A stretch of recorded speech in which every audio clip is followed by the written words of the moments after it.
बिस्मिल्लाहिर्रहमानिर्रहीम। अस्सलाम वालेकुम। स्मॉल एचटी न्यूज़ के साथ मैं हूँ ईशा रानी। आपको एक अहम खबर से आगाह करते चले। नवाज शरीफ से हाथ हो गया। बाबर अवान ने मीडिया से बात करते हुए कहा कि जितनी मर्जी है नवाज शरीफ को करप्शन के मुकदमात में बरी करते हैं। असल नाइलियत तो समीउल्लाह बलोच वर्सेस शेरवानी केस में है और उसको सिर्फ सुप्रीम कोर्ट ऑफ पाकिस्तान का लार्जर बेंच ही समाअत के सजा में खत्म कर सकता है। सुप्रीम कोर्ट के 7 जजेस का फैसला चाहिए। बाबर अवान ने कहा कि आइन में 342 कौमी असम्बली की सीट्स हैं। इलेक्शन कमीशन बताए कि सख्तियार से फाटा की 5 सीटें खत्म की।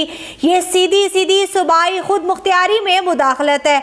आपको एक बार फिर बताते चले, नवाज शरीफ से हाथ हो गया। बाबर अवान ने मीडिया से बात करते हुए मजीद कहा कि जितनी मर्जी है नवाज शरीफ को करप्शन के मुकदमात में बरी करते हैं। असल नाइलियत तो समीउल्लाह बलोच वर्सेस शेरवानी केस में है और उसको सिर्फ सुप्रीम कोर्ट ऑफ पाकिस्तान का लार्जर बेंच ही समाअत के सजा खत्म कर सकता है। सुप्रीम कोर्ट के 7 जजेस का फैसला चाहिए। बाबर अवान ने कहा कि आइन में 342 कौमी असम्बली की सीट्स हैं। इलेक्शन कमीशन बताए कि सख्तियार से फाटा की 5 सीटें खत्म की। ये सीधी सीधी सूबाई खुद मुख्तियारी में मुदाखलत है।